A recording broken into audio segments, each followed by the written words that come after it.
Mount Tabor is the highest part of the Lower Galilee, on the north side of Jezreel Valley. It rises 1,500 feet, and because it stands by itself, surrounded by valleys, it is very noticeable. It is featured prominently in many events throughout history. Let us turn to Mark 9. Now, after 6 days, Jesus took Peter, James, and John and led them up to a high mountain apart by themselves.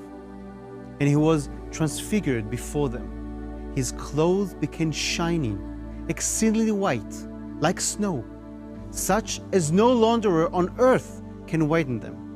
And Elijah appeared to them with Moses, and they were talking to Jesus. The high mountain in this story is Mount Tabor. Again, it is not the highest mountain in Israel, but because of its surrounding topography, it is the most obvious one. This is why Jesus chose it. Continuing in Mark, and a cloud came and overshadowed them, and a voice came out of the cloud saying, "This is my beloved Son, hear him." Suddenly, when they had looked around, they saw no one anymore, but only Jesus with themselves. This story is one of the most important stories in the entire Bible. It is a story in which the Lord actually speaks to the disciples and declares that Jesus is his Son, his beloved Son. It is one of the first places that the disciples actually understood that Jesus is the Son of God. When you visit Mount Tabor, you can see how steep and isolated, how it is a high mountain. When you reach the top, you can see for miles and miles the entire Jezreel Valley, the town of Nazareth, Armageddon, Mount Hermon, and the Sea of Galilee. This is the place where Jesus transfigured himself from his earthly being to the heavenly being. And when you stand there, you will stand in the footsteps of John, Peter, and James. You can imagine Jesus transforming before your eyes, becoming white like snow.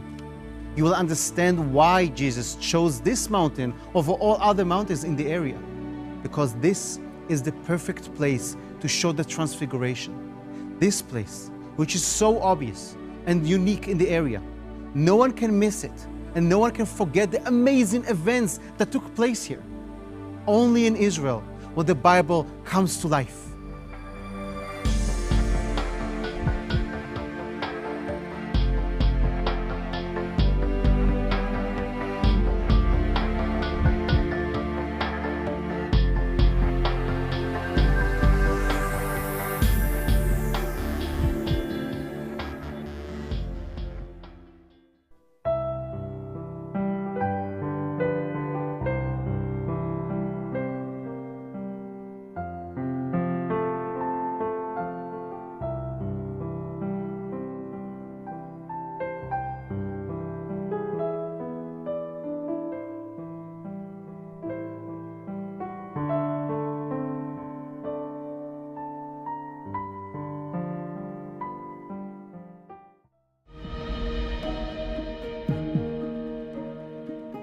Of course, there's no way to know with certainty why Jesus chose a wedding here in Cana to be the location of his very first miracle.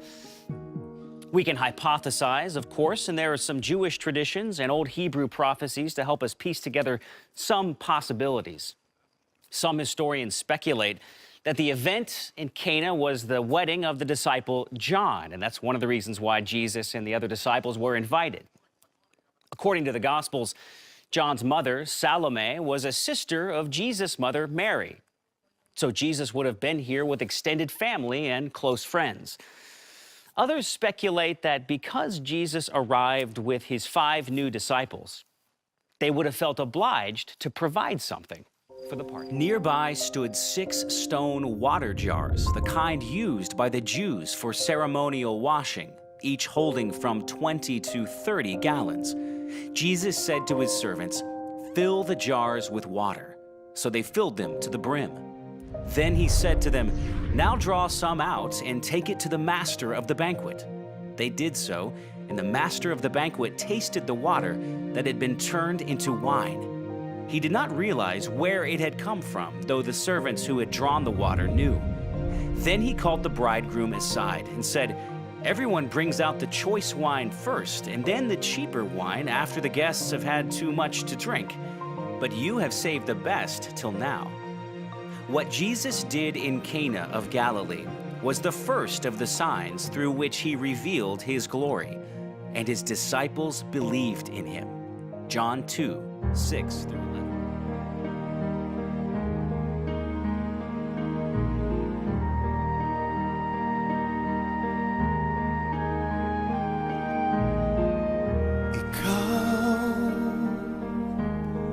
Ang bigay ng may kapal,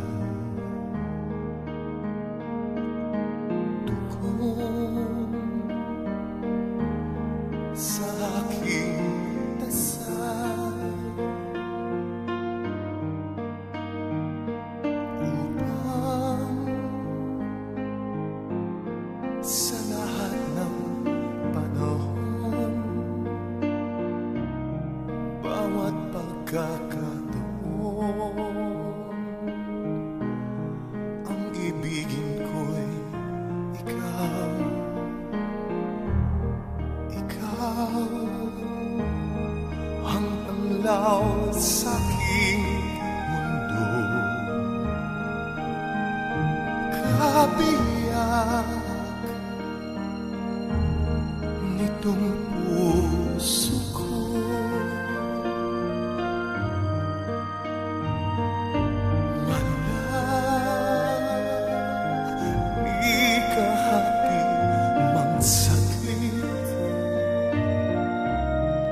Sa'yo'y may pagpapalit, ngayon kailan may ikaw ang lahat ng aking